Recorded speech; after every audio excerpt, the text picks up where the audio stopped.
Capage TV. Capage TV. L'autre, il y a une vidéo. Pasteur Marcelo dit il n'y a pas un verset clair. Donc, moi, si na une position lingi, ça la na yo nion so lingi. Soit yo qui pas cité, soit qui a belé hémorroïde, ce n'est pas un péché. Donc, les soumou le leza, nous avons mis mutapeki c'est comme par rapport aux douleurs que la femme a royoka. Soit yo qui douleur te bocha na zolo bino. Partout beaucoup ça non. Est-ce que les pratiques sexuelles telles que la sodomie, la fellation et autres ne sont-elles pas mauvaises pour un couple chrétien? C'est quoi réellement une déviation sexuelle? Voici d'abord la définition de ce que vous dites. Le cunnilingus. Cunnilingus, c'est lorsque l'homme lèche la partie intime de la femme. Fellation, c'est lorsque la femme met dans sa bouche la partie intime de l'homme. Sodomie, c'est lorsque l'homme, au lieu de connaître la femme par le moyen vaginal, la connaît par le moyen anal. C'est ça la définition de ce qu'on vient de dire. Nakanisi que l'élo est commis très grave. Dans les péchés et l'ongwe interdiction au Nzambache, les péchés commis ceux qui ont capacité. Les péchés commis au non ceux qui muninga no azoka donc boko yoka na bino balé bosai lisumu na ngoli sumte pour yoka ni bino mi balé. Parce que là il est en train de parler sur la sodomie. Oui. Au pasteur oya tanga liloba na nzambe nga nazala te na bomoi nazala na onte na mukili mais makamne te ba fellation les pratiques contre nature ce sont des choses où il faut la prêcher au clair. Les pasteurs disent ngate boyoki à 3 fois répété il n'y a pas un verset clair. Mais comment pasteur akoloba il n'y a pas un verset clair sur la sodomie? Parce que Bible les autres ba kenzamba tumba ki Sodome na Gomorrhe à cause il y a ba pratique contre nature. Comme il n'y a pas de verset clair à ce sujet, comme il n'y a pas de verset clair à ce sujet, comme il n'y a pas de verset clair à ce sujet, si quand tu fais ça, ta femme, elle tombe malade, elle a des hémorroïdes ou il y a des maladies dans la bouche chez l'homme, herpès et tout le reste, donc comme ça donne des maladies, donc ça détruit le temple du Saint-Esprit. Ça la polémique na aimé nangai ou nazo respecté makasi pasteur Marcelo. Alors on a copé ces éclaircissements par rapport à eux ils qui diffuser et le long on peut encore ba éclaircissement. Bandeko o ba bengaki o ba kanisa ki exagé à polémique pour pas bandako contredire non pasteur Marcelo alobi les chrétiens ne subissent pas le conséquence des péchés de leurs parents. C'est aussi il faut prendre les actes des apôtres du Congo. C'est là où peut nous un scandale. Acte des apôtres du Congo, mitakala na réseaux sociaux. L'acte des apôtres du Congo, ba pasteur chroniqueur, ba pesa ka prophétie à musique mondaine, ba samba ka donc ba sala ka nyonso mabe.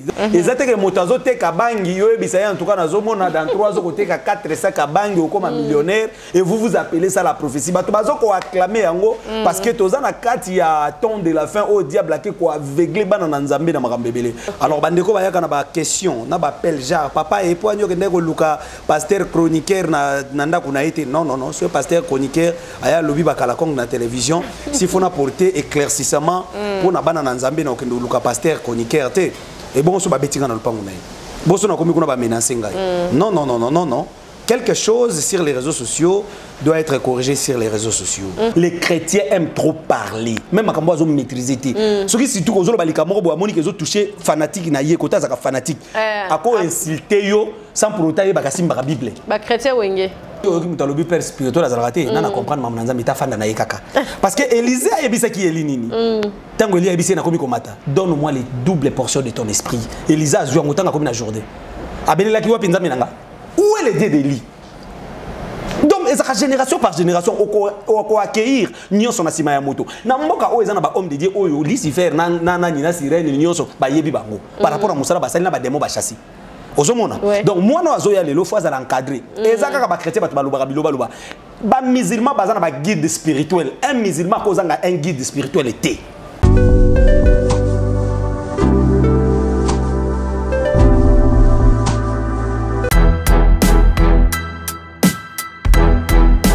Oredezo Commercial Kinshasa. Oredezo est un complexe commercial qui dispose pour vous d'un flat hôtel ou mieux un sanctuaire tranquille, élégant et luxueux avec des chambres haut de gamme tout équipées où vous pouvez vous offrir un séjour confortable et relaxant.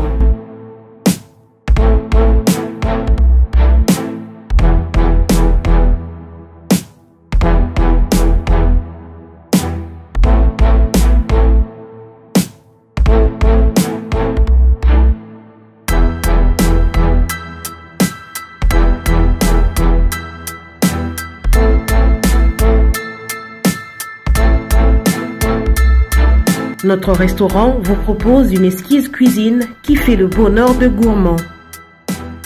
Vous cherchez un endroit pour vos réunions ou conférences? Oredezo dispose d'une mini-salle de réunion parfaitement équipée avec une capacité d'accueil qui répond à tous les besoins.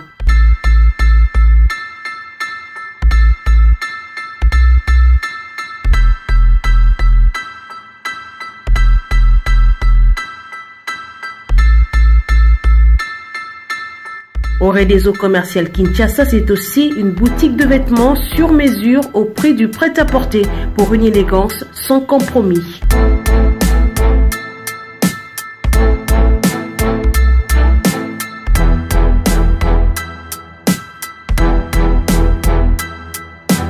Et notre agence fret et transfert d'argent vous propose un service rapide et de qualité défiant toute concurrence. Retrouvez-nous à Kinshasa au numéro A8 de l'avenue d'Ibaya, quartier Matongé dans la commune de Kalamou, derrière la Maison de la Bible, et au numéro 44 de l'avenue Baoumbu dans la commune de Matete. En Angola, martyr de Kifuangondo vers l'aéroport international de l'Angola. Et puis en France, 29 rue de Paris, 94 190 Villeneuve-Saint-Georges. Oredezo Commercial Kinshasa, au service de tous. La Jaqueta Women's Blazers. Faites de choix responsables audacieux pour être élégante et stylée en choisissant la qualité. Femme, notre marque de blazer, la Jaqueta, renforce votre confiance en vous-même. Désormais, vous marchez avec assurance.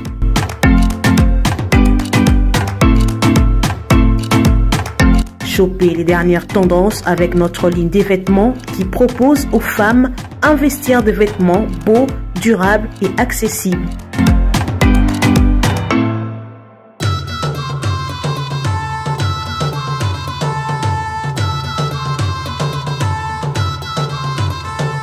Passez vos commandes sur WhatsApp, Facebook, Instagram ou encore sur notre site web et nous vous livrons partout dans le monde.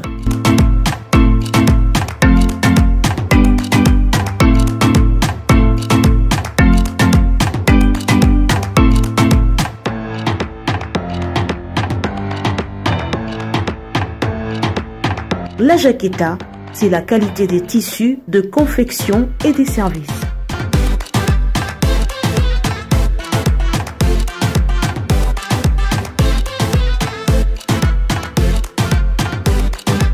La Jaqueta Women Blazers, le meilleur de femmes.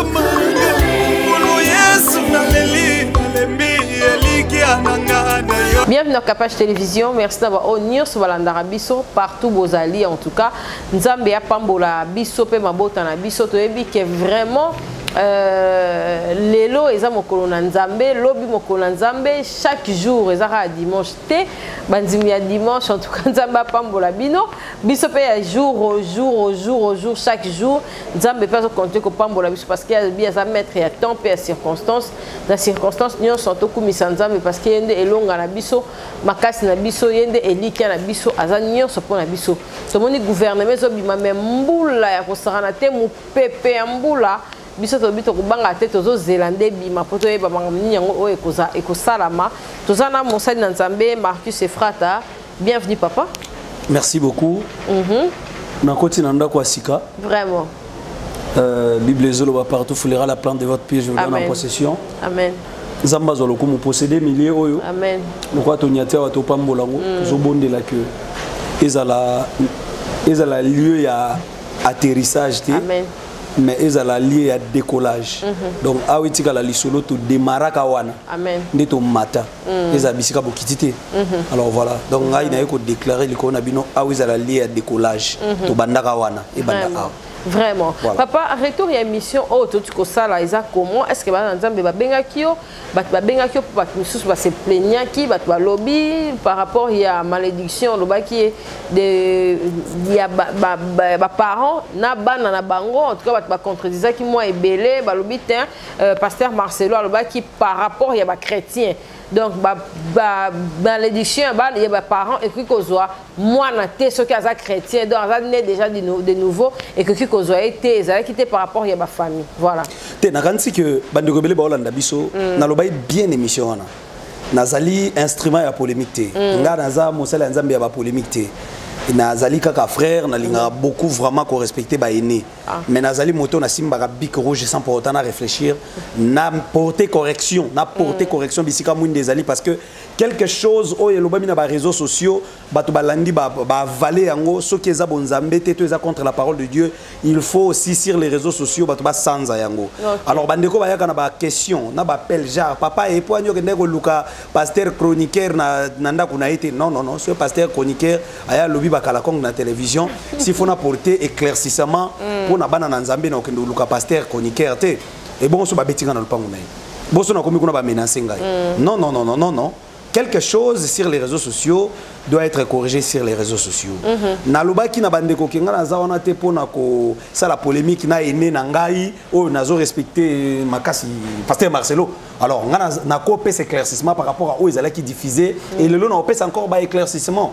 Bande ko o ba bengaki o ba kanisa ki za à polémique pour pas bande ko contredire non pasteur Marcelo lobi les chrétiens ne subissent pas le conséquence des péchés de leurs parents. Mais Job azala qui croyant nakanisi te na pasteur moko sikoyo wa bakobenga ye aya olobake nonga na leki Job po Job nzamba betela etolo biso tozana mboka moko oyo bato balingi nde polémique tozo balikambo eza clair bato baleba mango na cadre polémique et pourtant ngane na zabu na ko banda polémique te atako tuna pasteur Marcelo te même na bandeko tozana bango na commune moko place église Ezali na zaka bien na ba pasteur nyoso mais soki ba bungi na yoki okuna likoro de bimi na lobaka clair na bisi bana na nzambe pe église ke wana eza nango magie ozomona nakanisi ke lelo tozana mboka moko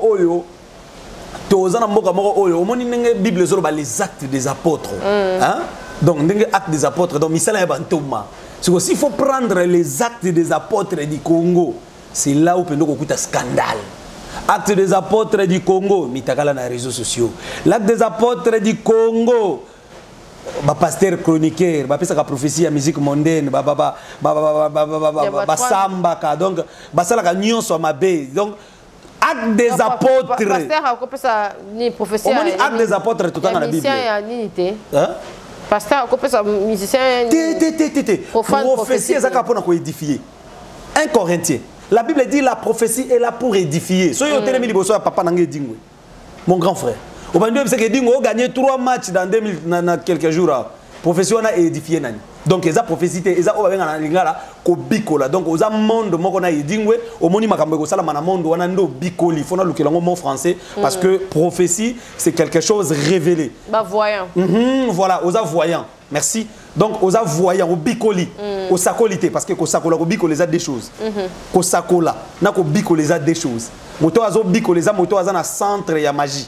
moto azo sakoleza moto azo mona makambo e ko salama révéler na nzela na nzambe to na banzela mosusu mais asakoli wana ko bikola donc on ne peut pas appeler ça prophétie lorsqu'un pasteur se tient devant un frère oyo azo travailler na makambo etali bonzambe te ba prophétiser sur makambo na prophétie bimarati eza déviation ya parole de Dieu ya makasi boso mtamona partout a partout pour la Bible dit on prophétise en partie. Yango moni dans le monde des esprits na ebisa ki bana nzambe veiller sur bandoto na yo parce que la prophétie so na sakoli po na yo nako mona ozobela nakomona kombo maladi na yo nakomona bitumba ya famille na yo nakomona ba lien ba loi biloko ebatama na kata libota entre autres nakomona pe nzamba zobengo na repentance ndenge nzamba benga na repentance kolongola bazemi nzamba lobi se repentir sala boy mais na kati ya bandoto na yo ndoto eza plus que la prophétie parce que na ndoto nzamba kotalisa yo non seulement ozobotate mais mutazo combattre yo attentes na yo nzamba lakisi yo yepe na ndoto azo fina yo soit azo yibo mwana na libumu ezana bandeko balota bandoto wana batindelanga na mona tante nanga yibinga mwana na libumu na mona bachengelo ko na libumu pa ndeko nanga moka famille après na bandi obela libumu après ba myome ba fibrome kobote kangami voyez déjà comment est-ce que nzamba ko révéler mutu avec exactitude na nzela ya ndoto mais la prophétie on prophétise en partie donc ce qui déjà mosale ya nzambe d'après la parole de Dieu la prophétie est là pour édifier ça c'est 1 Corinthiens, de 2, la Bible parle, ce qui mo pagano akoya, un païen, aye na katanda kuna nzambe, akuti bino bozo bondila. Bo prophétiser, pe bo loba makamboza na kata motema na ye po yandi makenzamba za kati na bino. Amen. Donc, makambo bo loba na kati ya motema na yeza o eko édifier peuple dédié. Ezate ke motazo te kabangi yo ebisa en tout cas na zomo na dans 3 zo côté ka 400 kabangi comme un millionnaire et vous appelez ça la prophétie. Bato bazo ko acclamer yango parce que toza na kati ya de la fin au diable a quoi aveugler banana nzambe na makambebele. Je crois que ngai à ma qualité de l'oracle nazali réserviste makasi ya ko toucher soit ko insulter mutute mais n'a pas ça éclaircissement la parole de Dieu sans pour autant na banga quoi que ce soit wana ni na banga raté s'il faut amener l'éclaircissement de la parole la lumière sur la parole de Dieu na ko yana mais soki kaka baté eloko moko boyezo que ne contre magie eloko moko za coller na maçon na franc-maçonnerie rezo ko encourager occultisme pasteur moko a tchanga na télévision pan et l'équipe pan na zo ngo pan na yao na ko pesa éclaircissement la parole de Dieu donc là wana kutu ko tuna ngate pona nyoke ndeko lukayete donc yo batu nyonso oyo basalo mabe to ba bebisa na famille ngenda ko luka bango bobongisa non ezana batu musolo banana bango te et pourtant na zo ko te okutu lobana na batu nyonso alors na ko ngenda ko luka moto oyo te akena magie asali choix na éclair azote ya batu biloko eza ya magie to moto akena na alongo mosala nzambe akomi na ye footballeur to politicien parce que tikala koyeba ke même ba pasteur ozomona lelo bakomi ba chroniqueur o bakomi na ba makamba ba musique banini bango nyonso ba viser politique tozano awa na 2023 yoka o a postuler na mboka na bibango écoutez maman Congo buzo banano elongwete te na desilité tozobondela nzambe ke na kati ya pouvoir oyo lelo lokola gouvernement bimi na ko passer message nanga soko lingi alors tozobondela ke na gouvernement oyo lokola to mboka ezaki dédié pa na nzambe to sala nini to sala ni mboka ezaki dédié pa na nzambe c'est quelque chose à féliciter salamate na bamboka mususu alors toyebi ke nzamba ko sunga le président Fatia me mboka oyo na niveau moko boye ya stabilité oyo ke Congolais ko koma pe fier po biso nde tozaboye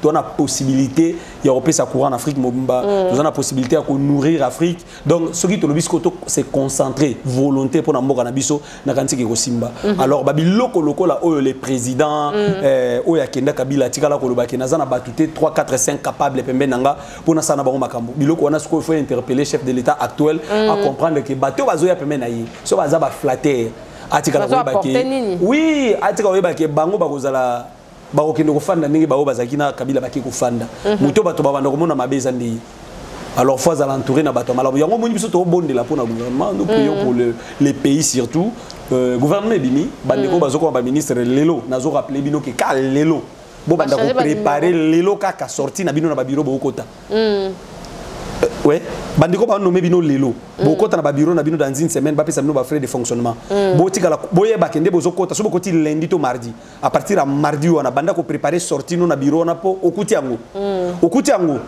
okuti bureau wana yote muto bandiango ezana muto uti ko bima po yokota yo po ko bima alors prépare-toi peut-être nzamba pesi faveur wana na libota na yo po yo sunga mboka eza po banda ko fêter ba nomination ti et puis c'est congolais ba fêter nomination ba nommer muto a travailler pour na peuple moto ya bandi ko fêter famille bongi ba bandi fête ba bandi ko boka ba poudre de kola moto pour na ko talisa ke bon ngana kanisi ke biloko wana esila nango je suis vraiment positif que Mboka ont changé et Naïbi que Mboka a changé et en ma qualité de l'oracle je peux que dire Mboka ont changé et Mboka ont changé vraiment. Merci papa, merci Naba. Oh nous sommes non on va continuer exhortation na biso, prédication na biso, émission na biso, ba on so la biso ba na hôpital, ba on so biso ba na ba prison sans cause. Ba on so la biso ba za na kolela ba na ba passe ba na ba problème.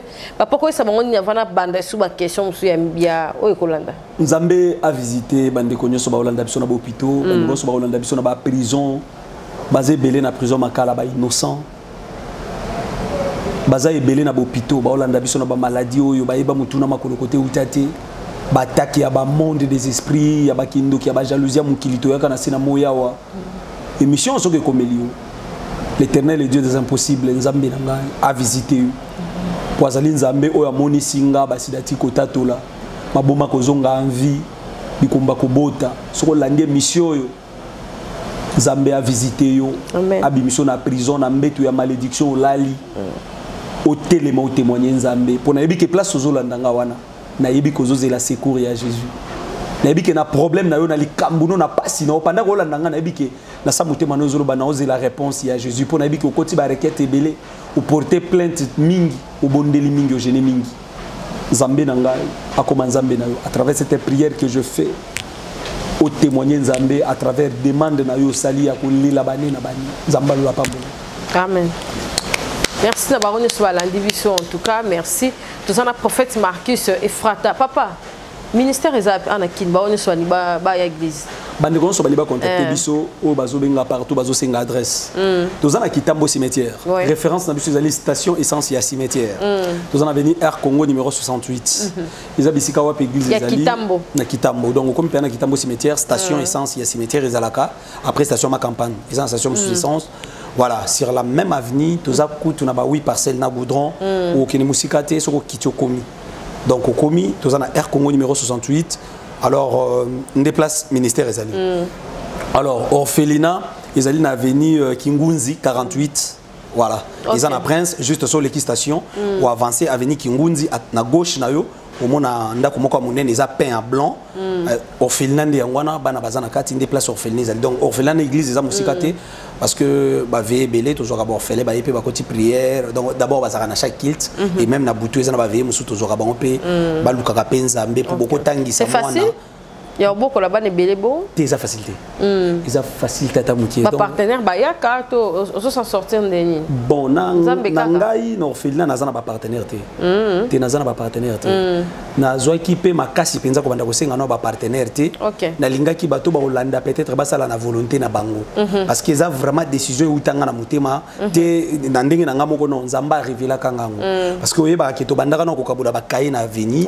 Avenue église na zo kabula ba na ba kaye na mona ke ba paré belé ba difficulté na bando kabola bakaye ba bik ba sac ba bloko après nzamba ko bisanga non tu fais bien mais ana bano yo papa azate mama azate c'est de là que toujours ki bana na église à orphelin toujours payer ya libanda toujours continuer ko zoati ko so ndeko moko zo landa ngazana mwana zo orphelin zo souffrir ako contacter nga na numéro wana na ko zo mwana wana na kotangisa e classe il y a pas de problème le numéro est affiché tout continuer ko zo bana mais en tout cas toujours zo plus de 12 ans kita pour yami kolo penza et comme moi babitulebele to ko aider na musika ouais to ko aider na musika mais ba o pena to na place et ça vraiment 12 ans kita 12 ans vraiment kita ou bien 15 ans kita na moi c'est soki boza na mwana moko bozo ko kate papa kufa mama kufa beaucoup contacter le prophète Marie Ephrata na kanisi ke natala ki pe même ndeko moko moi si abwaki mwana na maya njil mais ba pêcheur balandi quand même mwana bakangi bazuye ndeko David Sala mutaleki saki ngone mission na ya quel boule je crois na kotaki en contact na bango lobby na moni bakanga ki ndeko moi si wana na associate mwana koli déjà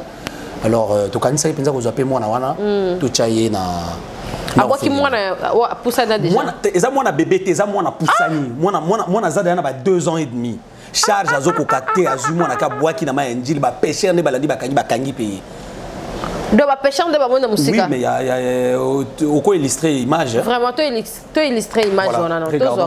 Epesi pasi tozali bongo na commune ya Limete Salongo. Jeune fille o bozali komona soko tali bien boye azali na santé ya malonga azali pe bebe surtout kazana nzela minu kasi asali makambu ya soni mambu mansoni botu nanga sali nini alingi abwaka mwana na yango pe yeyo soki botali photocopie identique en couleur oye na mwana na ye bakukana na ndenga de fois te kombo ya jeune fille o ezali Dorcas babengaka ye ya dodo lokola zwaka zemi mukolo zemi kombo na ezalaka bongo Mboshi Lipasa. Mboshi atali gauche atali droite musala ezate tout la mwisi ya zaza akima na responsabilité jeune fille mutakoma kozwa charge ya mwana na ye akomisa lokola guida partout amemaka na lipeka et à gauche et à droite butu pe moi akendaka na ye partout ameki mwana komi na 3 ans atali kaka boye mwana oyo azali kokanga ye a vivre bilengi ya mokili abi na bwaka ye akenda na ye inde na ndenga konana malembe atali gauche atali droite abwaka ye na maya njili mwana diubuki akukuli heureusement batu bazalaki po balobaka kote mutakufaka mutu azala te soki mutu aza akosauve yo balanda mwana oyo babimisa ye na mai mbala moko basali banquete baye na ye na kati ya susiat oyo yoka komunika ya témoin yebisa biso Remina akufi te po anini mwana oyo aza na nzambe nga nazoloba ngo eza miracle ya nzambe atune na tourbillon ya manjili boye atune boye na tourbillon esanzi ye 5 fois ekei vraiment mwana aza ya nzambe mwana 3 ans mwana koli mwana ngo ngai ya innocente moto na nzambe ntongo mona mama boboye esalonde bon nakanisi que eza pasi makasi mwana kutu tomonaka babwaki ya botami bon vraiment aussi akoli abengaka mama ayebi kombo ya mama ayebi bandeko 3 ans babwaki na mai so ezaki bapêcheur te mwana ke alors derrière ça on voit beaucoup de choses ils ont ba femme ebele bazana ba blessure intérieure ya ba vie ya ba parcours na bango vraiment omoni ba biloko wana et quand tu as mwana na 2 ans envoûtement eza na kati envoûtement eza ngati derrière biloko bongo envoûtement eza la Bible dit en réalité l'homme c'est l'esprit parce que atapé ba blessure ba biloko musume esprit quand même fallait au boma mwana au lieu que ne kotika ta orphelinat mais la biso atato beaucoup c'est ça alors on a contacté en contact na bandeko yo ya quel boulot wana to solina bango fu basala suite nango lelo enfin to bandeni to ko solola na l'état ne quoi signer ba pesa mwana to bokola vraiment bokola e koza malom bon makameza ebele je crois aux ana image mususu ya ndeko wana zotambola na bana 4 non 6 aboti ma passe à 3 fois.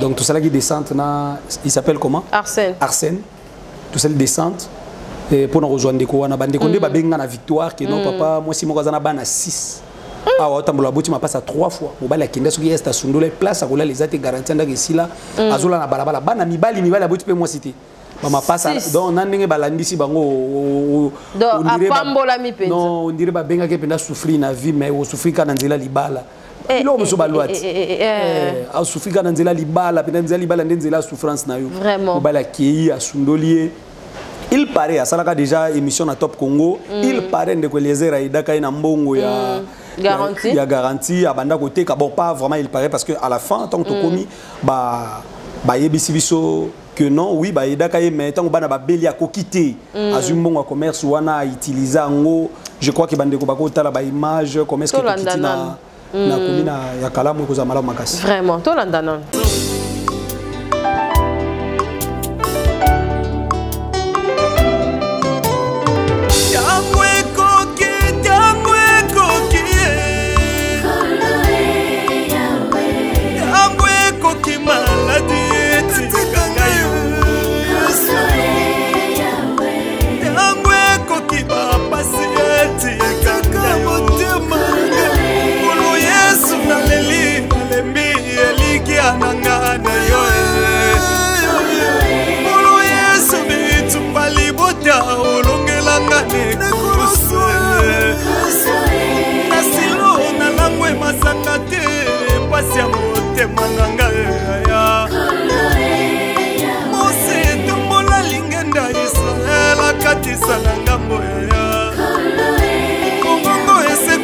Zalo na nkunda elikia motema nanga yawe longa na ngayo makasi na ngayo longa libote sembola loboko matolinga mingyo. Merci en tout cas tout le monde ba image wana en tout cas bato bazo souffrir place nyonso zali ce qu'on a moi lipa moi nguba moi elamba eloko songolo pakala en tout cas aider po nzamba ozongisela yo moto na nzambe siko soka kinendeni bon ndeko oyo ozomona na bana ayebisi biso clair na préféré bologer ngati naza mposa nde bopesa nga mbongo na bando oteka na bando lisa bana toyebisi bo so bapesi yo mbongo lelo obanda koteka nini ka lelo bano balia déjà bana baola na balabala mbula ezobeta vraiment po balalaki na commune wana libanda ndeko monda benga nga na téléphone ndeko tosali descente wana ozomona wana naza na maître avocat na ngai na bandeko mosusu donc à la fin de toute chose bata social même basiliki babi mais yo ba to ba yo bazwa bana biso photo protéger bana moni na kuti kutu mama ya social ya kalamu mama moko azana bureau social wana sombeli bana wana mapa ba sokoli bango sombeli bango ba couche vraiment na féliciter ki mama wana makasi na motema bo mama vraiment et to ayambaki biso pe bien na bureau na ye alors nde tangu tokei parce que toi qui na choisi à boy aza quand même ko la boy ko pesa bana kutu to kende to zo bana te to zo na ye to aider na no avanda na no na chambre moko ezawana tout à l'année toko aider après nzamba edi mengi nyasunga mutu nyoso azangi aboy tangu to longwe to kena commune mususu to zaki na ba démarche mususu nde téléphone sonné ki non abengi boya bozwaye kaka pozola na balabala alors nazalaki obligé à déléguer le maître na bandeko mususu alors nazozela pe ba pesa nga rapport donc c'est ça vraiment merci en tout cas na ba onyo swazolanda ba ope ba limba cha ba pesa participation na bango na orphelinat l'homme de Dieu azawana en tout cas maboko eza polele azana bana ebele ba orphelin na kati ya église na ba mususu ba ka onyo tozo mona difficile mutu so razu vraiment charge ya ko aider bo en tout cas ba o bazali ba bazala ba partenaire ba ONG mususu ngia ba mususu ba limba moi Sakaloso, moi crédit en tout cas Minerval. Surtout que bandeko yo balinga penza ko aider parce que mona mamba orphelinat to ba elo mona yo en passant likolo ezana batu basala ba orphelinat pour ba milesa. Ebele. Ba mi komisa bango moko ba orphelin. C'est très dangereux ba bloko anezali. Ebele na chassa. Za trop batu ba mi komisa ba orphelin azo senga batu ba aide ngasko yo. Orphelinat tel to sunga bana mais bango moko soki o kutana na babloko na peut-être pe blessa yo to bungisa ko ndima na yo que batu musu basala ngona nenga bien uko se déplacer yo moko oye adresse na pesi oye sur place o aider bango sur place yo moko yo aider bango otali bango aider bango aux amala musu se déplacer mais soki pose na confiance nzambe alola pambola mama na biso moko Anita ya sala ki penza carton biloko atindi baza mama mibale we tindi pe biloko ekomi bana pe bazui ba sepeli nango voilà donc ko tinda okoki pe ko kozo engagement ko soutenir au orphelinat chaque fin du mois ko tangisa bango kozo pe mwana moko en charge na yebisa na bandeko bazwa pe bana musuwa andimia zo mwana moko en charge tangisa ye nzamba ko pambola nzamba ko sunga bon ça dépend na ndenge mutu mutu azo comprendre makambo mais ngai ezaki mission nzamba pesa ngai yango moni na zalaka vraiment na ndenge mabete me na linga vraiment te ko sali lango be mission bo aider na bundaka na o nzamba pesa ngai ya mukie na aider pe bandeko bazangi voilà vraiment merci l'homme de Dieu to koti siko na mama na likamu na biso avant to kene na thème na biso o to ko exploiter lelo to mona ki kaka na kati ya ba prédication ya pasteur Marcelo place moka lobi ko zwa partenaire na yo partout et ça n'a pas le sous-monté parce qu'il y a dans Bible place moroté komami que soro simbia to ce que sali ce que zali consentement ya binomi balé et ça les sous-monté mais ce que ça na mabe na mutu moko songolo pakala entre bino ba partenaire nde wana ndeza mabe comme biso okolo bani bon vidéo ezali voilà to kota la vidéo OK. Est-ce que les pratiques sexuelles telles que la sodomie, la fellation et autres ne sont-elles pas mauvaises pour un couple chrétien? C'est quoi réellement une déviation sexuelle? Voici d'abord la définition de ce que vous dites. Le cunnilingus. Cunnilingus, c'est lorsque l'homme lèche la partie intime de la femme. Fellation, c'est lorsque la femme met dans sa bouche la partie intime de l'homme. Sodomie, c'est lorsque l'homme, au lieu de connaître la femme par le moyen vaginal, la connaît par le moyen anal. C'est ça la définition de ce qu'on vient de dire. Alors, ce qui est normal et qui ne crée aucun problème, c'est la voie vaginale où l'homme connaît la femme par la voie vaginale. Mais pour ce qui est de la fellation, cunnilingus, sodomie, il y a beaucoup de problèmes dans les couples parce que comme il n'y a pas de verset clair à ce sujet, comme il n'y a pas de verset clair à ce sujet, comme il n'y a pas de verset clair à ce sujet, si quand tu fais ça, ta femme, elle tombe malade, elle a des hémorroïdes, ou il y a des maladies dans la bouche chez l'homme, herpès et tout le reste, donc comme ça donne des maladies, donc ça détruit le temple du Saint-Esprit. Aussi. Tout ce qui se fait en imposant à l'autre, l'autre ne veut pas, toi tu veux, c'est de l'égoïsme. Voici le principe. Lorsque la Bible n'écrit pas les choses clairement, comment tu peux connaître la volonté de Dieu? Déviation clairement écrite dans la Bible, mais dans le mariage. Pour les gens qui sont maintenant mariés, ils sont mariés, maintenant ils trouvent que c'est monotone de faire les choses de la même manière, toujours de la même manière, ils veulent un peu changer. Ce sont eux qui ont droit de poser ces questions-là. Et voici ma réponse, et voici ma réponse, et voici ma réponse, et voici ma réponse. Si vous le faites sans conviction, c'est un péché. Si ça fait mal à l'autre, c'est un péché. Si ça donne des maladies, c'est un péché. Si tu brutalises l'autre, c'est un péché. Ok? D'accord? Yangwana totali motolanzambe en tout cas mais eza bablo mususu l'église est raté la vie sexuelle. Nakanisi que lelo est commis très grave. Dans les péchés et l'ongwe interdiction au Nzambache, les péchés commis ceux qui montent capacité. Les péchés commis au non ceux qui muninga no azoka donc boko yoka na bino balé bosali sumu na ngoli sumu te boko yoka ni bino mi balé. Parce que là il est en train de parler sur la sodomie. Oui. Au pasteur oyo atanga liloba na nzambe nga nazala te na bomoi nazala na onte na mukili. Ça va cher pour voter la sexualité. Mais ils en cher. Oui, il faut prêcher la sexualité. OK. Wale zakata ba couple ton église nyonso. Il faut ça toujours na ba couple. Ouais. Il faut quand même avoir bozana bana oko banda ko évoquer ba sujet sexualité du haut de la chair là où il y a les enfants. Okay. Mais ils en ba sujet mususu oyo bana ba cause à l'enseigner nango. OK. Oyo ezoke indépendant plus te na vie conjugale pour na sauver bango pe na ba erreur. Parce que si vous avez dit que bombe la bango bloc mususu tant que découvrir pas ba camarade bana ba osala ba bloc mususu eza uko comprendre. Mais ma ramener ba fellation. Les pratiques contre nature. Ce sont des choses où il faut la prêcher au clair. Les pasteurs disent ngate boyoki à 3 fois répété. Il n'y a pas un verset clair. Mais comment pasteur Akoloba il n'y a pas un verset clair sur la sodomie? Parce que la Bible les autres bakenzamba tumba ki Sodome na Gomorrhe à cause il y a ba pratique contre nature. L'infamie. Lorsque la Bible parle, il y a moto à Sodome na Gomorrhe. Exactement que Sodome na Gomorrhe on est bamboka eleke na masumu te. Bamboka nyuso ki na masumu.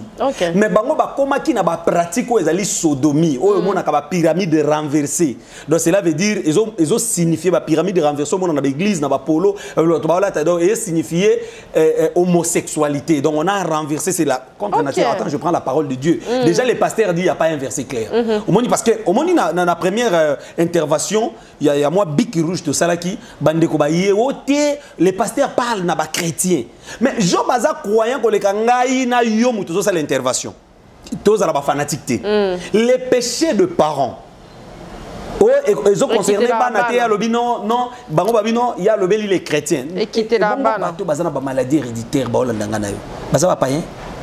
Non, chrétien à combo. Lorsque vous êtes chrétien, et à combo, pratiquez maintenant. Lorsqu'il faut pratiquer la parole de Dieu tant que chrétien, la Bible dit revêtez-vous de toutes les armes de Dieu. Donc, dans un chrétien, mais dans la famille, na maladie secret. Et c'est parce que dans chrétien, non, je dois combattre ça dans la prière. Amen. Je dois faire des alliances avec Dieu. Je dois consacrer mes enfants pour qu'ils bloquent qui t'a dit so biloko est salamate. Comment est-ce que yo koloba di kumba la mort automatiquement? C'est là où on a moni bande comme ça comme un commentaire. La Bible dit il n'y a plus de condamnation pour ceux qui sont en Christ. Le verset biblique mal interprété. Il faut écrire ça, tout ça, il a toute une émission. Il y a beaucoup de versets bibliques mal interprétés, comme le verset qui dit, comme là où la Bible dit, il n'y a plus de condamnation pour ceux qui sont en Christ. Les gens maintenant prennent la condamnation là, non. En tout cas, il n'y a plus de condamnation. Il y a la maladie de la famille, mais parmi la maladie héréditaire, la maladie héréditaire, ce sont des chrétiens. Cela veut dire quoi? La Bible parle, il n'y a plus de condamnation pour ceux qui sont en Christ. Ceux qui comprendre, la Bible parle du péché. Amen. nani oyazala. Le jour où la personne a recevoir Jésus-Christ comme Seigneur et Sauveur, moto bako condamné était. Il n'y a plus de condamnation na vie à moto wana. Yoko ya émission to bandolo ba azala kandumba biso to sala kana ye kutubo. Non non non, soka yambi Yesu, moto ya sauver azalo ko la mwasi ya ndumba oyo bakangi na adultère, ba memi e pa ya Yesu, balobi na ye Moïse nous a prescrit dans la loi de telles femmes to lapité bango. Yesu loko la zangolu, le temps de la grâce. Ya bande ko komanase. Mais Yesu bande ko manini. Yesu yeba ke un jour et ko zape na mwasi moko ba ko condamner na makambo yo. Tikanga na banda ko koma déjà que non ngai nazali contradicteur parce que Jésus c'est le contradicteur. Il y a loi nyonso etiamaki. Ndio moni à la fin de toutes choses Yesu sisi ko koma bisi bango oya sumu kota bambali banga. Mais le problème c'était où? Lorsque Yesu bato ba panzani ba wema bangate Yesu yebisi femme wana tala na sima wa bato baza autre finga yo femme wana tali bazate Yesu yebisi va ne pêche plus ko sumu ka sute ko sumu ki susu ba ko kango ba ko bomomba msu ba ko memo pa na ngati Yesu a sauvé moi wana Yesu a tali si bango ke il n'y a plus de condamnation pa na moto ba memi pa nanga parce que erreur ya bato bakanga moi wana na adultère ba mema ka ye pa Jésus fallait ba bomena nzela et puis mobali yo bakanga ye na moi wana ba mema mobalité donc bakenda ka pena ko tumbola Jésus bakenda ko approuver batala Yesu batala sagesse d'intelligence ya Jésus balongoli mobali pendant que Moïse nous a prescrit de telles femmes to mama banga mais Moïse alobaki na bango na mwasi na mobali mais bango ba bombi mobali ba yeka na mwasi na kindumba Yesu a sauvé mwasi wana il n'y a plus de condamnation na moto outi na vie à péché accepter Christ mais accepter Christ azalo ko la Lazare non la Bible dit Yesu na tombo Lazare il criait d'une voix forte Lazare sort Lazare abimi. Mais lorsque Lazare abimi, il y a des disciples, délier et laisser-les aller. Donc, une personne a quoi accepter Christ abimi, kobima wana kobima nankunda. Quand on va au kobima nankunda, Lazare ressuscité. Cela veut dire, étant qu'un prophète de ministère, je parle de la prophétie, des écritures. Là, c'est une personne qui vient du péché, abimi sikoyo, nabomo, yazongi nabomo, parce que Yesu a qui marie. Je suis la résurrection et la vie. Et pourtant, il fallait que je suis la vie et la résurrection. Parce que mon tabanana vie a koufi après à Salini a ressuscité, mais il soit renversé. Alors, je suis la résurrection et la vie. Cela veut dire quoi? Une fois que mon vie a péché, c'est que mon a koufi. Ce qui a animé lié soit se repentir. Cela veut dire que mon a ressuscité. Après qu'on a la ressuscité, les oiseaux ça y est vie, la vie en abondance, il soit pessiango. Ce que moto a ressuscité, ce qui soit pessi vie, bien matériel, bilo qu'on a dit on est à tabisi, bilo qu'on pamba y souffre pessango dans moto. Alors surtout quand tu fais moto, oh y a un numéro inzambe, qu'on lit à passi, qu'on l'a tapassi, n'y soyez à passi. Vous voulez pas qu'on prêche la délivrance pourquoi? Moto a lié, il faut qu'on délie. Il ne faut pas. Oh non, il faut à la délivrance. Et la plupart des personnes au bazo contredire parole du Seigneur, ce sont des personnes au bazo na kati déjà occultisme, bazo ko contredire ngona balolenge au bango balingeli. Mais tozo ngana likambo o etali les pratiques contre nature. Maman, ceux qui nzamba tumbaki Sodome na Gomorre bamboka masumu ezalaki. Mais nzamba tumbaki Sodome na Gomorre parce que na Sodome na Gomorre et comment ki bazo zo basi na basi totanga parole de Dieu. Totanga mukana na nzambe. Et qu'on permettre biso le plus vite que possible topé ces éclaircissements na bana nzambe au bazo landa biso partout. Je crois que tokoki du coup ko banda na mukanda ya romain et qu'on permettre biso que les lots déjà à partir il y a enseignement oyo bato ba contredire ba continuer la contradiction les lots to na vidéo pasteur Marcelo dit il y a pas un verset clair. Donc, moi, si na une position lingi, au sala na yo nyonso lingi, soit yo capacité, soit qui a bel hémorroïde, ce n'est pas un péché. Donc, les soumou le loza, nzambete mutapeki, c'est comme par rapport aux douleurs que la femme a royoka. Soit yo qui douleur, te bocha na zolo bino, partout beaucoup sala na non. Akiti mungongo lo bango calmement. Bon, Romains chapitre 1er, le verset 26. Na kotanga yango na version nyonso. Pour l'éclaircissement, na yango pe na Louis second, na tanga yango pe na version o nazana on a français nyon so bandeko bazana ngo na ndako, je vais lire la parole de Dieu. La Bible dit na bana na version oyo. C'est pour cette raison que Dieu les a livrés à des passions déshonorantes. Leurs femmes ont remplacé les rapports sexuels naturels par les relations contre nature. Donc il y a des relations naturelles Nzamba saliki et kosalama awa na relation sexuelle où ils allaient contre. Donc, lorsque la Bible parle déjà de contre, cela veut dire c'est un péché, c'est contre la nature, c'est contre ce que Dieu a prévu pour bamboa basala ngoti. Comment pasteur du haut de la chair a encourager que ceux qui m'ont capacité ils ont problème du haut de la chair. na église. Vous voyez maintenant toutes ces personnes au bayoka qui makambo. Parce que ngana yebi ici là pendant que ngana zo partager parole de Dieu par rapport à ce que je vis sur les réseaux sociaux bola kisinga ngana yebi que biloko wana ezalaka biloko eza encourager na ba monde occulte. Ça c'est encouragé là-bas. À l'église, il faut encourager parce que la parole de Dieu est claire. Et ça peut-être via moto, soit via moto, va recommander un occultisme. Parce que tant on a été sur le monde des esprits, tant on a les marchés sataniques. Mais qu'on a expliqué que ce côté la famille, ils ont PD, ils ont lesbiennes, ce sont des familles où il y a des vendeurs des âmes, des vendeurs des esprits. Bateau, bakota déjà, teka via bateau. Et il y a un babilo koana. Tout continue dans la parole de Dieu. La Bible dit. Leurs femmes ont remplacé les rapports sexuels naturels par des relations contre nature. De même, les hommes ont abandonné. Basi na bango nde ba remplacer. Basi na bango ba boyi relation normale. Basi na bango ba komi na ba relation oye komi ma bango na liwa na moto. Yango moni ba foyer belé. Non. Oh, parce que vous êtes des mariés. Non, ce n'est pas parce que vous êtes des mariés, vous êtes permis à faire tout. Non, il y a des choses qu'on ne fait pas comme ça.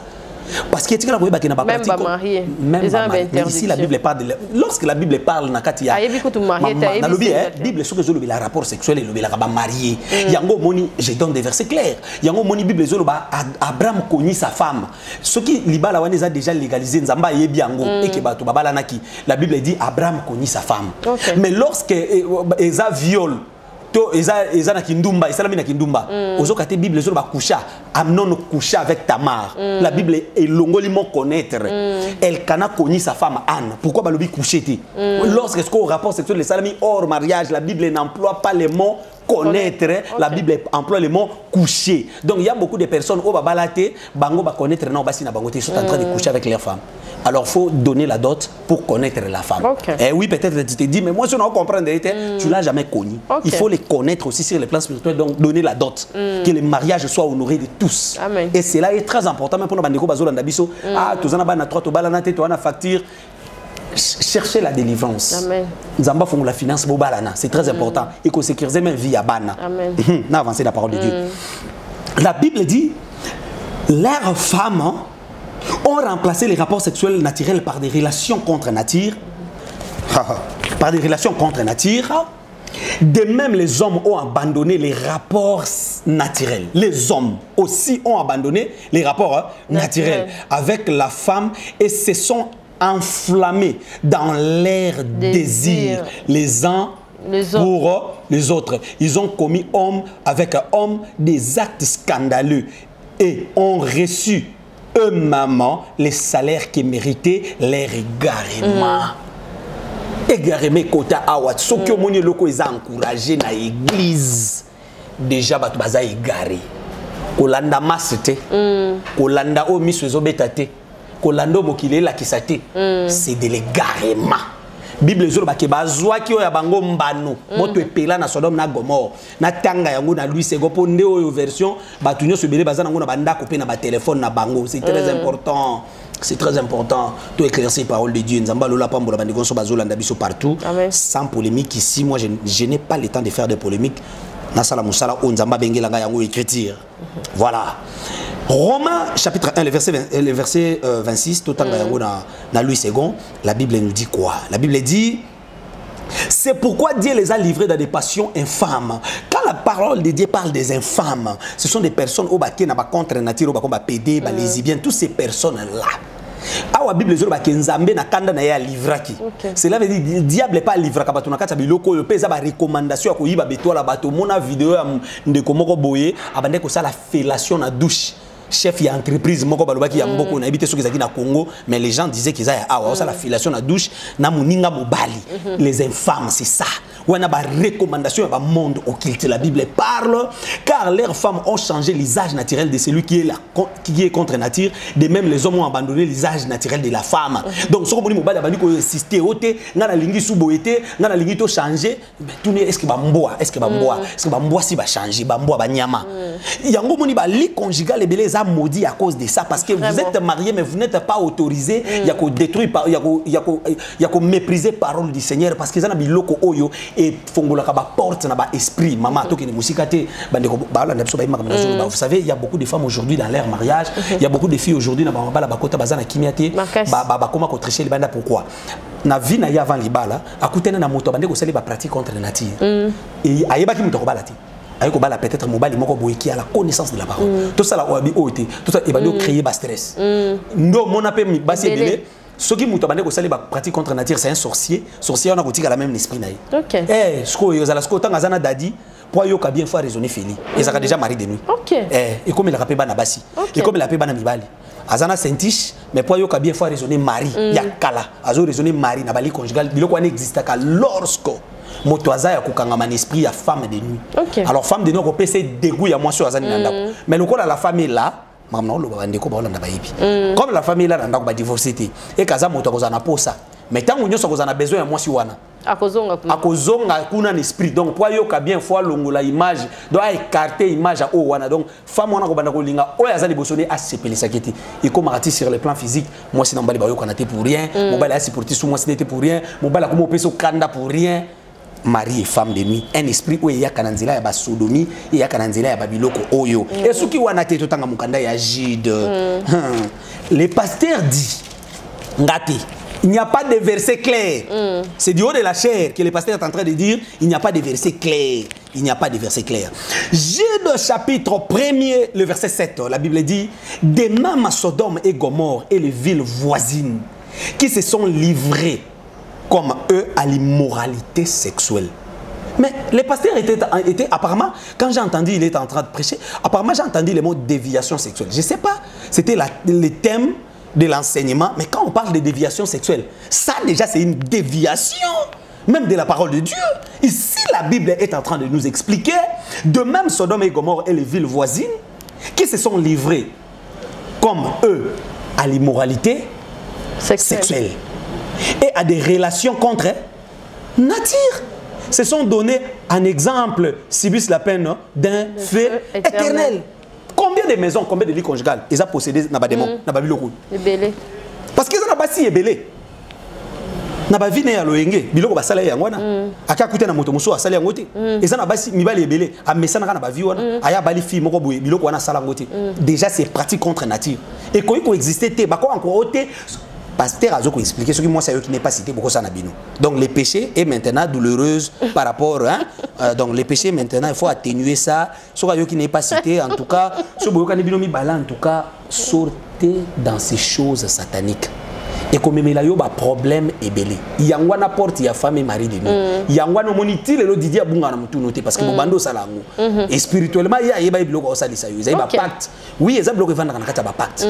Oui, ndo moni mibali na mibali basi na basi le bloc on se côté ba pédé. Et si même na ndengo zo mona ba pédé muso bazo sala ba repentance pasteur moko pe asalanga na kenaka pour na délivrance. Ce sont des choses vraies. Il y a d'autres pasteurs occultistes qui sont dans ces choses-là. Pédé moko sala kiango émission pour nous expliquer que dans l'église moko songolo biloko wana pour la repentance pasteur pas salir les mêmes choses. Voyez un peu mais tikala ko ba ke bani belé bazana kata biloko wana pe baloba to yebati. Ouais nazana bana belé vraiment on nzamba sungi baliki na ba délivrance ba bogari ya mibali talibo. Oyebati que moi no déjà bazoye ba comment ko sali ba biloko yo et donc yemo ka zo ba que à travers déjà rapport sexuel entre homme et homme, l'homme qui est au-dessus il y a déjà un démon, azo soit déjà étoile, nion se teye qui donc bon va passer tout musala va passer au fara nangout. Vraiment. Voilà. Vraiment. Merci l'homme de Dieu. Thème nabiso oh et l'autre toujours continuer le même thème tozara wana. Le monde des esprits des thèmes nabiso toujours le maintenant toujours continuer na bandoto, le rêve, les songes et le cauchemar biloko wana nyonso où ils ont qui apporter des messages clairs na vie ya bana nzambe plus que même la prophétie ndoto ezelo ko sana ngo blague te mais en même temps dans le monde des esprits toujours le bila parce que c'est un thème auto tiré dans mukanda ya Éphésiens Bible zoloba que nous n'avons pas à lutter dans la chair et dans les sang mais contre les esprits et les dominations et ça n'a pas tobelé baza dominé des parts ba esprit au ba envoûté bango parce que ba bois que la mutu esprit OK oui ba ko bois que la femme mariée esprit impudicité pe asali kindumba bakangeli bali kufi bazoso bakomo regretter yependa libalo azana via babali bien libalo oyo là ce qui bazo réclamer muto azana vie de prière te bakozo esprit wana babwakeli OK dans le monde des esprits babwakelaka mutu kaka te o te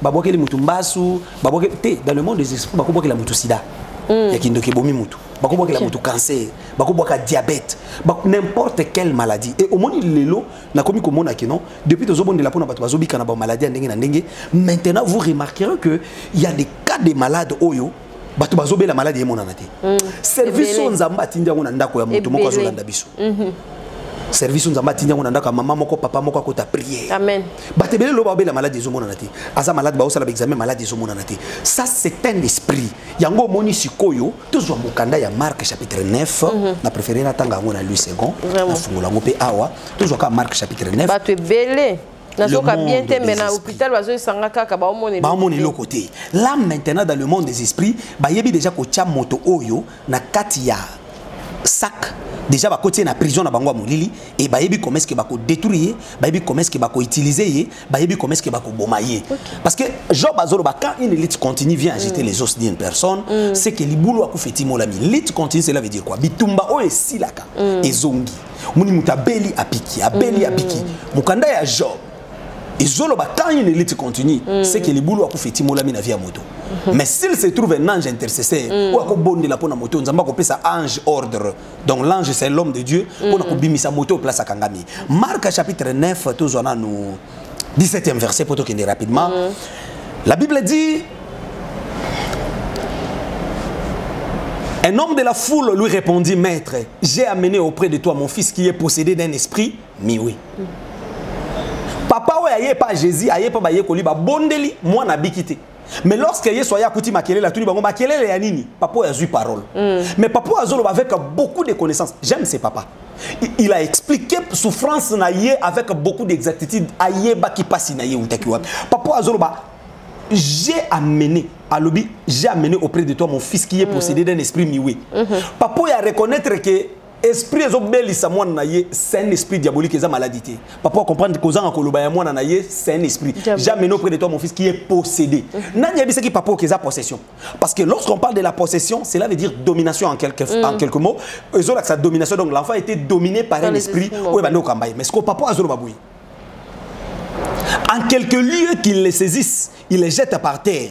L'enfant écume, grince les dents et devient raide. J'ai prié tes disciples de chasser l'esprit, ils n'ont pas pu.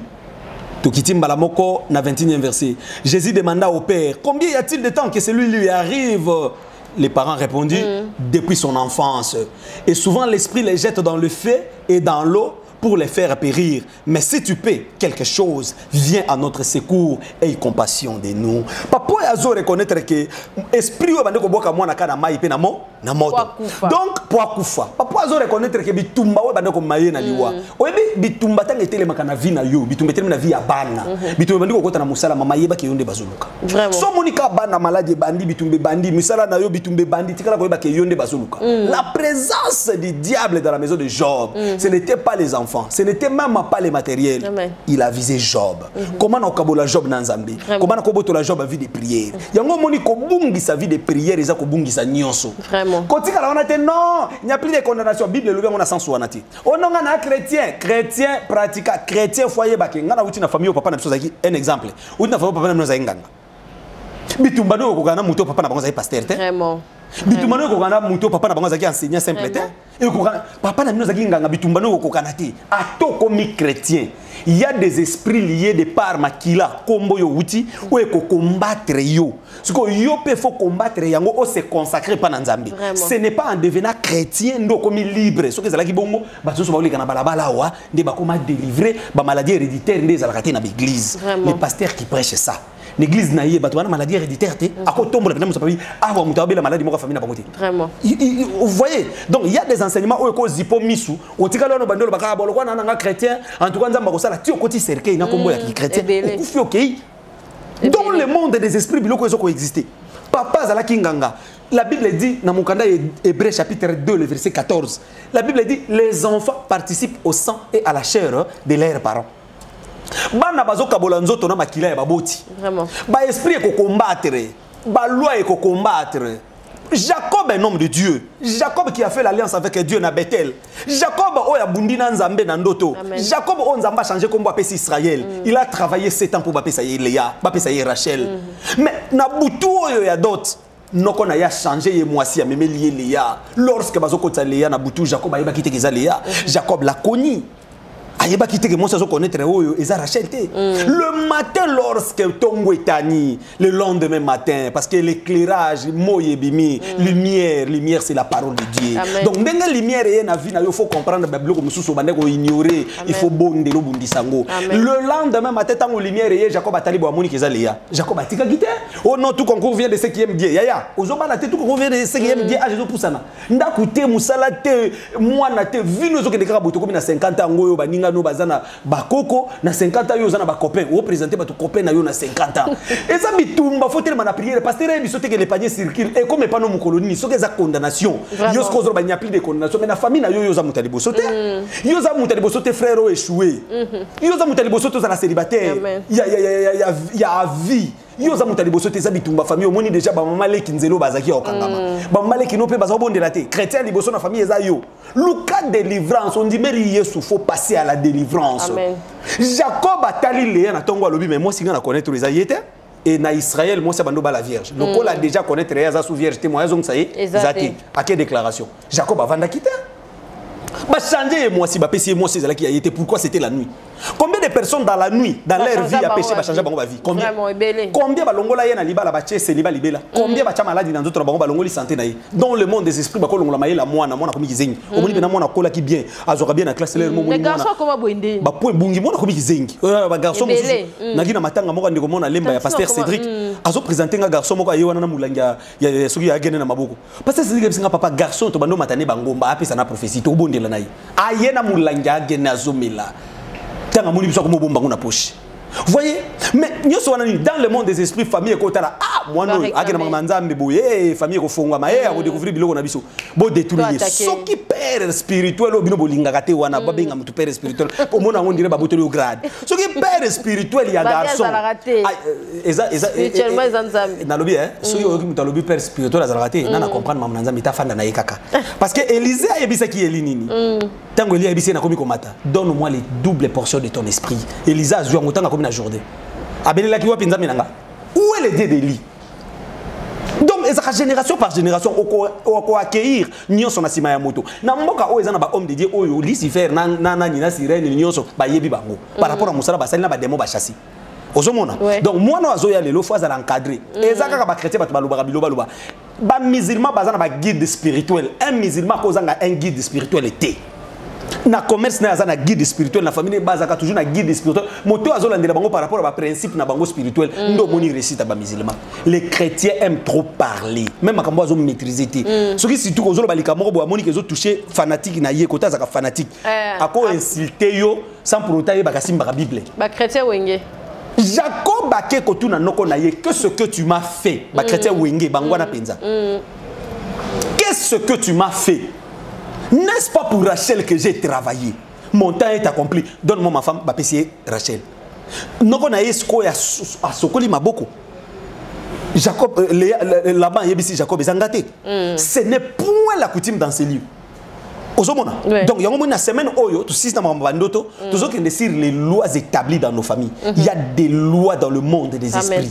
Oyo bachaka na bama bota bandelo batu bakufa na 70 ans batu balika 80 ans te batu bazoka ba diplôme te bakufa na sapongi bakufa na maladi moko ce sont des lois bakufa la mibali tona ba famille ya bongo grande sœur akufa mobali petite sœur akufa mobali ndeko mso akufa mobali ozomona keza loi moko a monde akindoki libota na bango il faut bato balika na délivrance mozokuta biloko ezo sala mabasa déjà l'église basambelaka so yoko bana bango il n'a plus de condamnation même yo mutolo ba il n'a plus de condamnation même otakomaka on a commentaire wana so ko tali vine bien azana be chèque belé condamné à makasi. D'abord à l'autre côté, il n'y a plus de condamnation. À l'autre côté, il n'y a plus de condamnation. À l'autre côté, vraiment. Pourquoi pas d'autres raisons sont en boca? Cela veut dire aux alliés, aux figurantes, alliances qui nous famille, nous basons les choses qui m'ont lu ketikala, vu nos lu ketikala. Il faut que aller canal délivrance.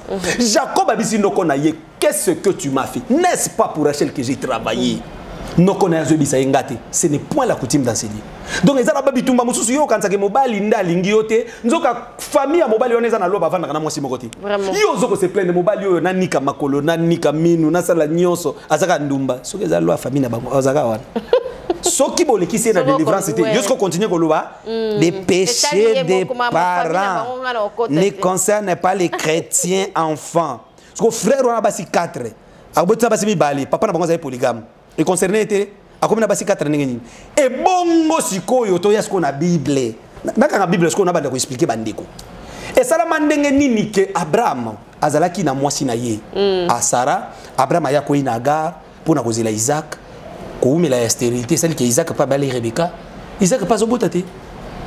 La Bible dit Isaac implora l'Éternel pour sa femme car elle était stérile. Pourquoi Isaac implorait l'Éternel? Parce que Isaac avait que où ils habitent. La Bible dit Isaac implora l'Éternel pour sa femme car elle était stérile. Mais pourquoi Isaac a dit qu'il implorait Nzambe? Pourquoi il était balobi Rebecca? C'est parce que Isaac a dit qu'il habite tombé dans la famille à papa. Vous voyez? Jacob. Nous qu'on a fait comprendre ce n'est point la coutume dans ce lieu. Famille yo koti. Ils ont bama kambunango na coutume na biso kadeta kobala te soki le né a balité Jacob akanti ngo baje ba famille non si le lobilo ko wana ezoko exister bon ba kinturiti le lo existaka dans le monde des esprits ça ba porte ya babitumba okoyala mobali ndenge nini ozomona alors Jacob aye ko ndima ko travailler encore cette année parce que la proposition là-bas au Pesaï achève la semaine avec celle-ci en fait au Pesaï Rachel. Ça la sous 7 ans. Ce que bazoko imposer na nous volonté à famille avant volonté na yi. Ko pousse sana to koya ko kutake yé soyez na nzela léa. Oui. C'est là aussi ezaki occasion nzamba sepela ke yela. Rachel a boti mwana oya pesi Joseph repos parce que wana ezaki repos Joseph wana choix ya Joseph ya repos ya vie na yi. Parce que motabota Joseph faisait Rachel. Ndeo babundisi na famille na kindoki po bayebeka ko bota mwana akosunga bango. Mais que y a autant la vie à Jacob moto ya bangi nzambe asala alliance na nzamba bunda na nzambe Jacob ayeko se retrouver na basi 4 Rachel, Léa, Zilpa, Bila, ba servante. Polygamie ou tu wapi? Koko Jacob Abraham azaki nani? Polygame. Donc ezana biloko mususu obundisa ngona prière no longwe, olongi yango. Soko beti yango kara, okokoma pasteur e kanyo ba batali ba moni pena biloko pasteur wa sala, biloko papa na bango salaka, biloko ezana famille na bango. Nous omona ba chrétien. Ma sœur, nazaki na posa ko encourager bato ba luka délivrance, ba luka délivrance, ba bondi la nzambe, ba telemela ba loi. Il faut pas mener les enfants de Dieu na katia ba ne perdement. Oh non, il y a plus de condamnation. Motazo be la maladie au moment na bango ko fa yo il y a plus de condamnation. Ce qu'on a commis chrétien lelo, à sa chrétien depuis quand? Cela veut dire que biloko wana fa tele belango na prière, aller que lango délivrance, ba bondi la pona et disparaître enfin à sauver même bana na yepé comme la bangote. Amen. C'est ça le monde des esprits où toujours dans un service. Amen. Donc bandeko bana besoin balanda enseignement. Tout clôturer pour le bandeko bazana pour ça dans enseignement na YouTube na biso comme prophète Marquis TV. Déjà comme on a enseignement. So comme prophète Marquis TV après mission oyo au mon chaîne. Voilà qu'on profiter déjà aux abonnés, au bandi qu'on a enseignement et puis chaque bouton à 22h30, nous avons prière, na orientation prophétique. Bandi comme sous bazo landabiso déjà en direct na Facebook nabiso. Facebook nabiso ça prophète Marquis Ephrata. Alors, na Facebook on a fait comme une page. Au cliquer j'aime au tali comme on a déjà enseignement. Au moment on a prière, il y a délivrance, au comment on a orientation prophétique, bato bazo benga en direct, zo bon de la peto sakola pona bango. Nzamba lo pambola bandeko so balandi biso na ko préférer to chité awalelo, to continuer enseignement mokolo mosusu, soki nzamba ko pesa biso bon moi, ba ministre o ba nomé bino. Bino boye ba que président de diaki mboko e pa nzambe. Soki lelo président na mandat na yi esili mboka o makambo changer te et que le mandat du président a échoué, ba paye, bato ba ndimila ka yesute, ba ko lobomoni, mboko pena, to tika lisi fera kamba. Pour ba dédier ka ngwe pa na nzambe, yango nzali silité, pas silité. Ba conseiller chef. Bo rappela ka chef prière à stade. Ils a prière à osakana na moté. Ils ont rappelé biso que yeso azwa mboko na maboko. Kaka poto ba na ko loba langue te roko bobo non. Pour bato ba lia, pour bato ba zala bien, qui me kota na est. Ba ministre bozui boye bakende bozoko talenga bo banda ko préparer sortie na bino na ba bureau wana donc bo banda ko préparer nini boko sala déjà na buto awa na côté nyonso nzambe atie yo côté nyonso banome yo pour travailler na souci ya mboka tozo souffrir tozo nyokwama toza na nyonso botia volonté bo changer makambo kimi ekota na mboka oyo bo penser na bandeko na biso bakufa na este ndenge bozo kota awa ensemble bo penser na yango bo tia fini donc eloko esuka nanu esila enfin mboka oyo quand même kimi makile sopani mingi. On ne peut pas construire un pays avec des cadavres dans les placards avec les sangs partout. Président de la République n'a dit que bandeko baba conseiller bandeko musu ba kolanda émission ba kozanga te ko lekisango pe ba message ko tambola na biki ba ko ya pe émission yo président aza président na biso azaki kombata ya ebi pasi ya mboka oyo atalaka YouTube et oza mala makasi nzamba lola apambola bandeko so balanda biso partout apambola RDC Mobimba apambola le président de la République nzamba lola apambola bandeko so balanda biso mon vieux le général Olinga nzamba lola apambola bandeko nyoso partout bolanda biso partout dans le monde que l'Éternel Dieu a visité à Kanselabino. Mon colonel Nzambalo Lapambolo, vous êtes belé partout. Nzambalo Lapambolo, merci. Tout quoi continue la prière. Seigneur éternel, le Dieu de ma vocation, le Dieu de mes alliances. Papa, maman, nous sommes lundi prière. Oh, na douleur, na chagrin, hôpital, na malade. Na katabitumba ya libala, ya santé. Na katabitumba musala, ya mukanda. Na katabitumba ya bafer. Na katabitumba ya famille. Na katabitumba ya musala. Longi saye, pesaye kimia. Dans le monde des esprits. Akoma Seigneur indépendant. Enfin, ke abikabola munayo. Seigneur, bao bazolandanga, baza condamné na vie à masturbation. Na vie à impudicité. Na vie à bafellation. Ba pratique contre nature. Bayeba kite ba salaki yango limbisa. Seigneur éternel pesa bango makasi ya ko manakata biloko ba témoigner bolamu ya parole oyo sopi na pourquoi lelo pambola chaîne oyo pambola bandeko ba filmer bandeko ba yambibiso DG chaîne Seigneur apambola ma musala oyo kindeli boso ndenge na nyati a pour la toute première fois nesika oyo bazu ya sika ils à la place ya décollage ils à la place ya atterrissage te ba décoller ba mata ba témoigner bolamu na yo ke ba bandaka awa yo matina bango na kombo Jésus Christ. Amen. Amen. Merci l'homme de Dieu. Merci. En tout cas, merci d'avoir honni ce Valandi Bisso. Prochainement, on a étape Moussous, il y a prédication. Moussa Nanzambe Ephrata, Marcus, prophète Marcus, Azarana Bisso partout, au Tibandal, tout épée à accompagner Bisso en tout cas. Nzambe a Pambolaye, na ministère naïe. Et merci pour l'éclaircissement, mon Nzambe. Pour aller l'autre ceux qui a beau s'abonner, beau aimer, beau partager mes missions à Bisso. Nzambe Azarana Bisso, pe ma botte na Bisso. Merci na maman Kassi, ou la Tinga Rob Oyo. Bah, moi, je suis allé bah robe en Jess Oyo, bah contacter Kassi Boutique en tout cas. Azarana pour la coulade sa maman. Merci, bye, à la prochaine, au revoir.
ozali nzambo osisaka makambo nyonso nkolo eloko moko te elekelaka oyo na se na ntango oyo ndeko sokola ni mokili kopesa eloko te me sokola ndi nzambe akokomisa yo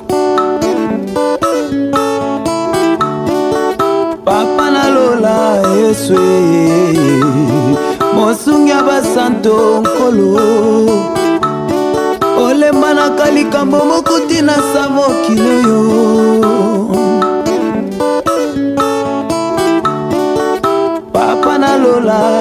Yesu mosungi ya basanto nkolo olemba naka likambo moko te na sa mokili oyo Nzambe eloko moko te Nzambe elekelaka yo namona bato bazwa te lelo bakoma na bozwa na kompani na yo oza kaka kopesa bato misala Yesu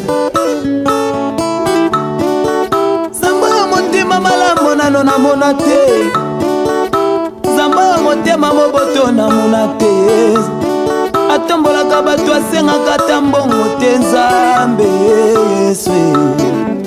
Chez MAM, pour une tenue tendance de saison qui donnera le temps à votre habillement, vous cherchez des costumes, chemises, pantalons, chaussures, des baskets, robes, sacs et autres accessoires de qualité, pas cher pour toute la famille. Découvrez notre collection.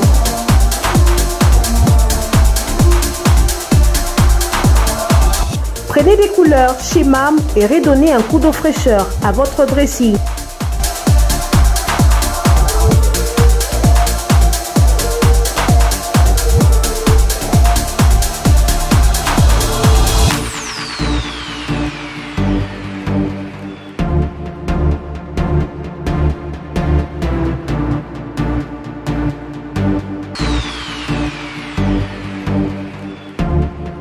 Réenchanter les fêtes avec des idées lumineuses à offrir en cadeau.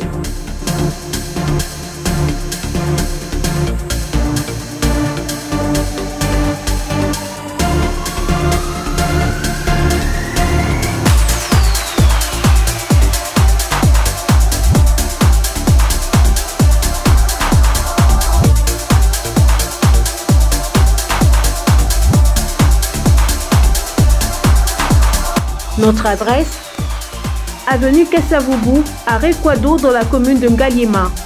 Pour tout contact, appelez-nous au +243 81 07 58 832. +243 99 99 25 124. Ouverture du magasin de lundi à samedi de 7h à 19h, dimanche de 10h à 19h.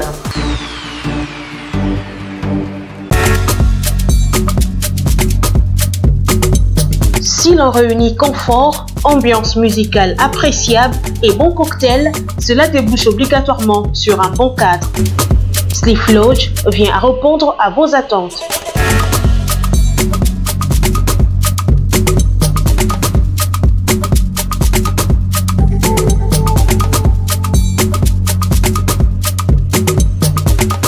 Avec un flat hôtel répondant aux standards internationaux, lounge bar chic avec un cocktail subtil, boîte de nuit branchée, disponible pour vous de vendredi à dimanche.